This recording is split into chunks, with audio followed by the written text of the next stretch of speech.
I'm just trying to get a decent focus on this thing.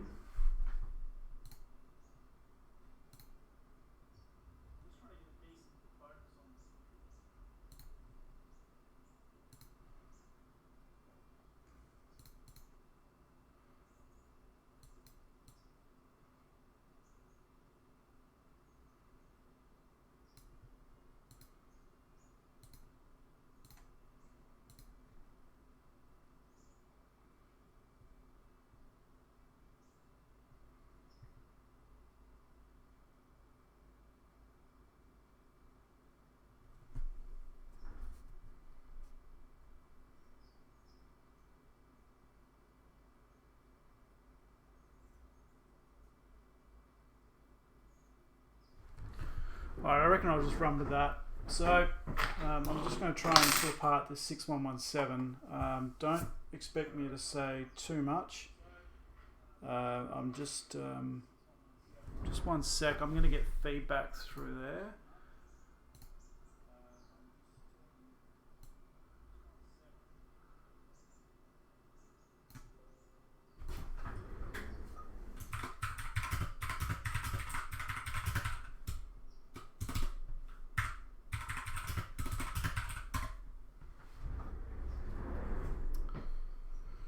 Alright, so let's just give that another go now.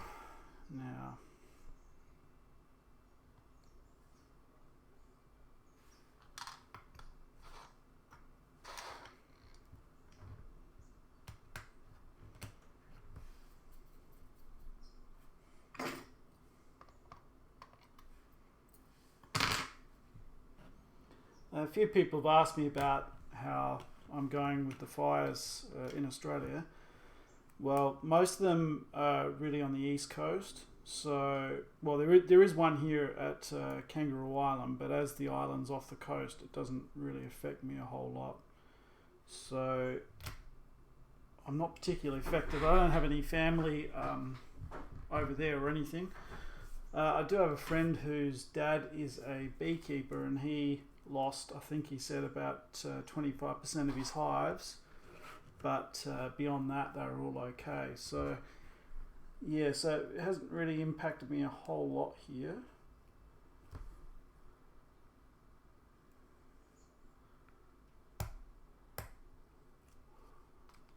But certainly the people it has impacted, it's been pretty fierce. I mean, ultimately we do have fires every year here in one way or another.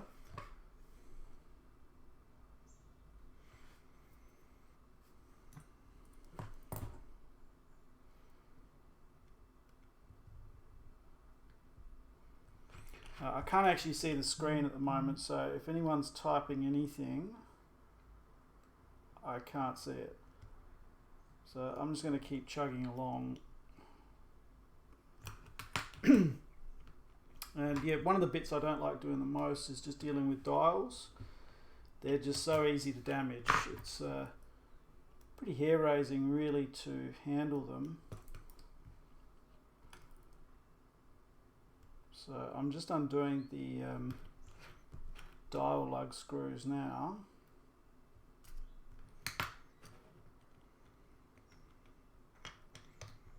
And these are just a little bit tricky to deal with.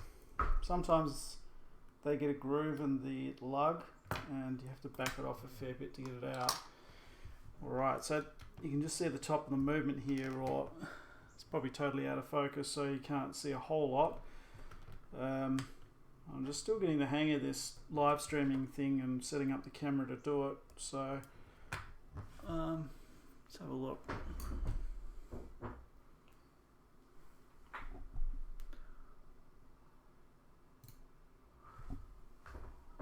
Right, so I'm just going to try and put this in a location where we can actually see what we're doing. And I think there's about the sweet spot, like roughly there. It's not really fantastic, is it? Let's see what we can do about that.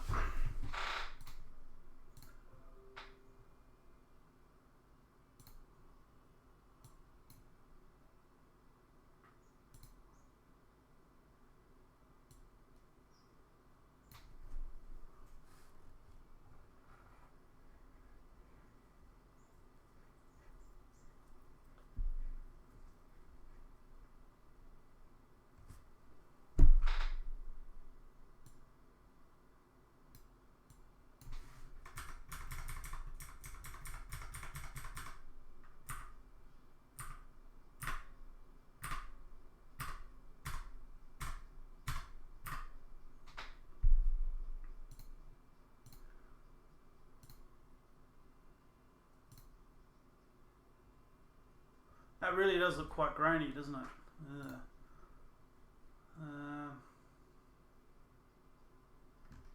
What else can I do here?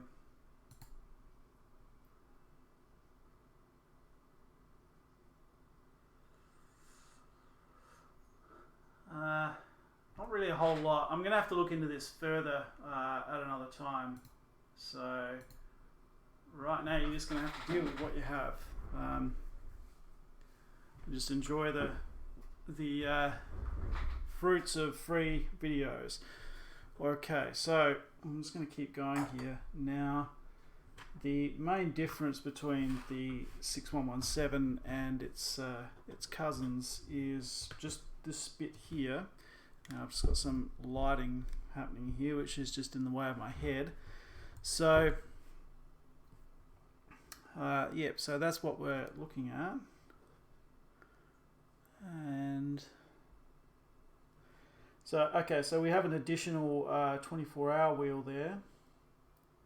So I'm going to, and a foil. Now I don't actually like the way this is fitted in this watch, because the only thing holding that down is just that foil. Now the problem with that is that because the foil is so thin, you can just bump the watch, and the 24-hour wheel, which is just under here, will move up and jump a gear. And the problem with that is that it puts the 24-hour setting out of whack. And one of the biggest problems of this movement is actually where the 24-hour setting has sort of, well, the 24-hour wheel has jumped a tooth, and all of a sudden the GMT hand is out of kilter and needs adjustment, and it's a pain in the neck to adjust. So that's what I don't like about this movement. Besides that, it's a pretty solid movement. So we're just going to take that. What they could have done, in my opinion, to improve it is that I think they could have put a tiny little bridge. Maybe it wouldn't even need much. So I'd maybe put a hole there with a countersunk screw, and then just a tab, just going over that. Then it would have been problem solved. But I guess in the wisdom of saving about, I don't know, half a yen or whatever, they chose not to. So we're stuck with what we have here. So the other thing that is different on this movement, we just take off this plate here.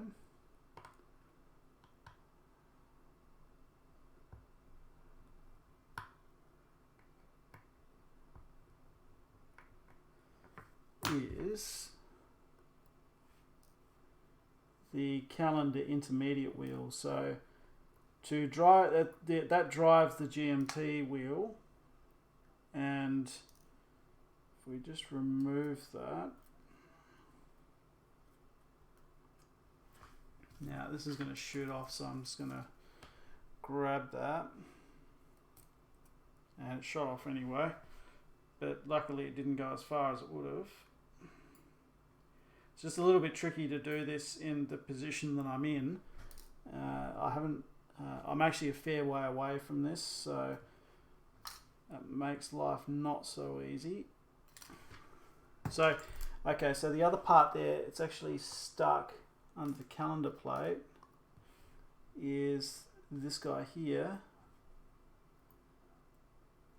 So, I think I've got that the wrong way around.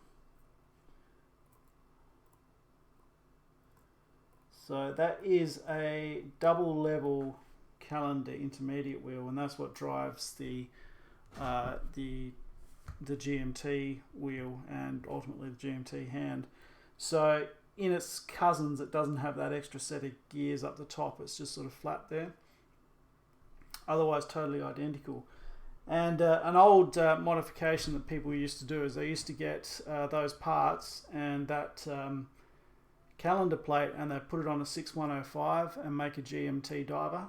So I've seen those a few times. I haven't seen one for quite a while now, just because the value of the 6105 went up so high. But say, for example, you had one of these movements lying around and you had a Daggy 6105 and you had the GMT hand as well, you could say use an aftermarket dial, drill the middle hole out a bit further and make it into a GMT driver.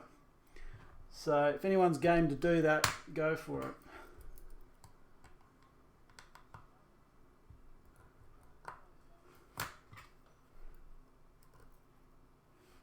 As for temperature here, a few people have asked me how the heat is. It's actually not too bad today, but over the past few weeks we've had some pretty intense weather. So we had a 46 degrees centigrade day. I don't know what that works out in Fahrenheit. It's probably like 120 or something like that. And we had a few 40s, which would be, I think, 105 or 110. Someone else can do the conversion, but it's hot. So the problem with it being so hot is that you generally perspire through your hands, and especially when you're doing something that requires a fair bit of concentration, you tend to perspire more. So it's not a good day really to do tech work when it's that hot.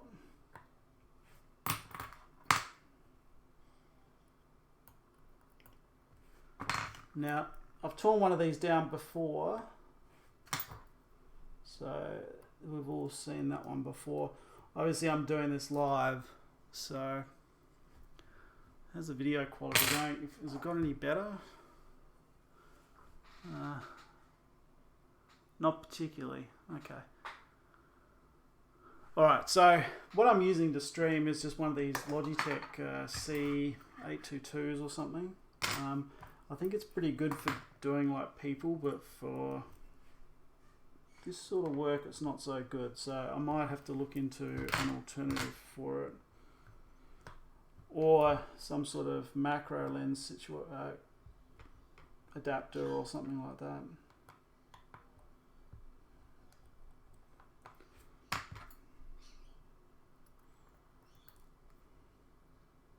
Now if anyone's commenting, I can't see what you're saying. Okay, so that's gonna shoot off,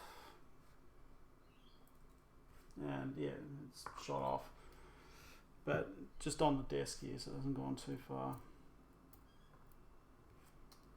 It's just about impossible to control this with the angle that I'm on.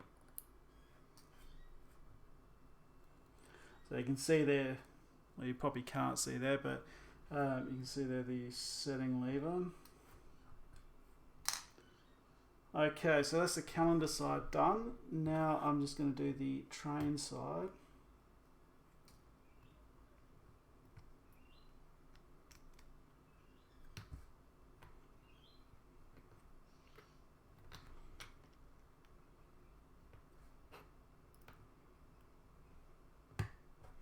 Alright, so you'll see that I'm using one of my movement holders, so they're designed to perfectly fit these movements.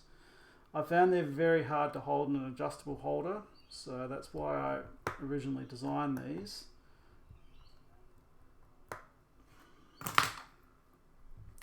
Currently the 3D printer's offline though. I managed to set the circuit board on fire. So what I was doing is I've been messing around. I don't know if people are interested in hearing this sort of stuff, but been messing around with the Trinamic stepper drivers on the printer, and I've got everything running, and I've made some firmware changes to suit and all that sort of stuff, but I was just trying some of the new 5160s, which are the latest stepper drive. Well, it's actually the 5161, so it's one of the latest stepper motors by Trinamic. And it has integrated MOSFETs and all sorts of stuff, so it does run quite cool. Whereas the earlier version of it, the earlier version of the silent stepper sticks, the 2130s, they really run hot. So I've just been looking for a cooler solution just to try and reduce heat build-up. And anyway, so what I was doing is I've had some trouble getting the 5161s to work properly. So I been having them off and on the board, just swapping components in and out, just trying to get them working properly. And I inadvertently put one of the stepper drivers on the board, and one of the pins was stuck into the, well, I actually put it on sort of one row of pins over, too far over, and it works out if you do that, they explode and catch on fire. So it managed to fry my whole control board, and about $100 in stepper drivers, which wasn't really a whole lot of fun. I do have some more stuff on order, but it's probably going to be about 2 weeks before the thing is back online. And I think it's going to be even slower because we've run into Chinese New Year. I think Chinese New Year's in about a week. It's currently the greatest modern human movement in modern times. So I think the figures are something like 2 billion people are going home. That's a lot of people. Now,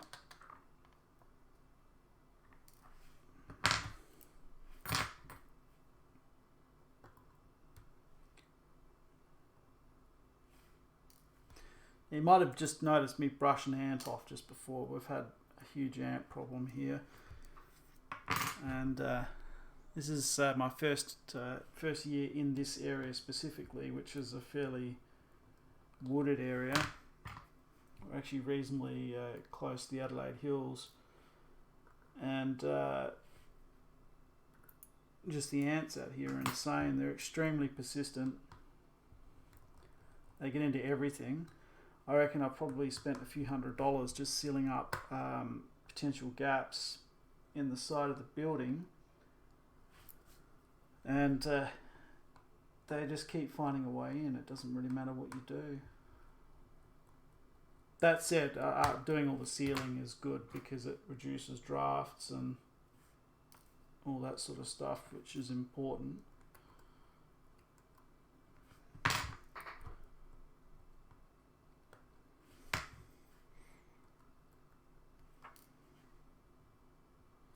So we're just taking off the top plate now, and there is actually a sign, you probably won't see it on there, but there are signs of barrel arbor wear, which you can see under the top plate, and the barrel's got a gold ring around it, which means the edge of the barrel has hit the top plate.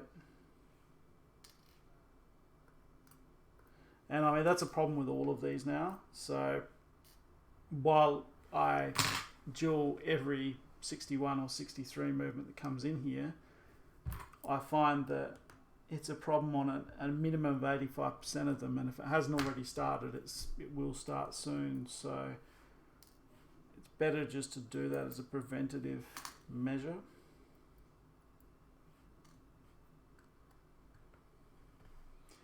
And yeah, you're not going to see that on here, but it's actually quite bad under the barrel. Not sure if I tip that up, that's going to be any better.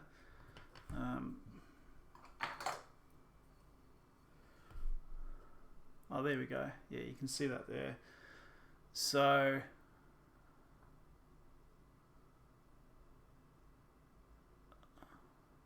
you can see all that black stuff. That is a mix of grease and brass and all sorts of other wear. But under that as well, there's actually a gold ring where it's worn into the brass. So that will definitely, well, I do them all anyway, but that will definitely need dualing.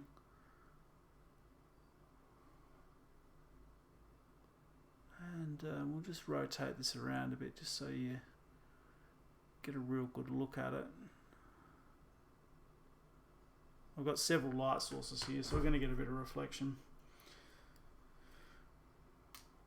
Okay, so that's pretty much that movement stripped down. I'm not going to do the barrel and stuff and the capsules on camera because it's just too difficult to do from this angle. So that's it. So I'm just going to check, see if there's any comments here.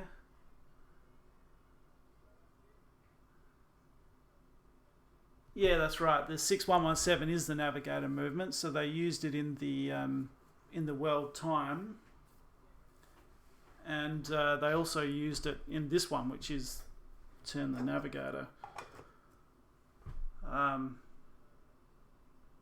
Yeah, they came out. I think the movement came out in the early 70s. Someone else would have data on that. I have never been a big collector of when stuff was made or anything like that, but there are some guys out there that get right into that.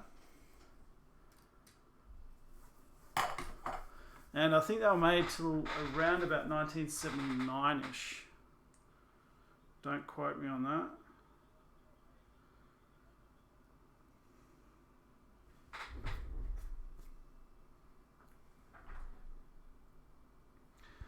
Alright, so I'll wrap that up there. Thanks for watching, and we'll do some more sometime fairly soon.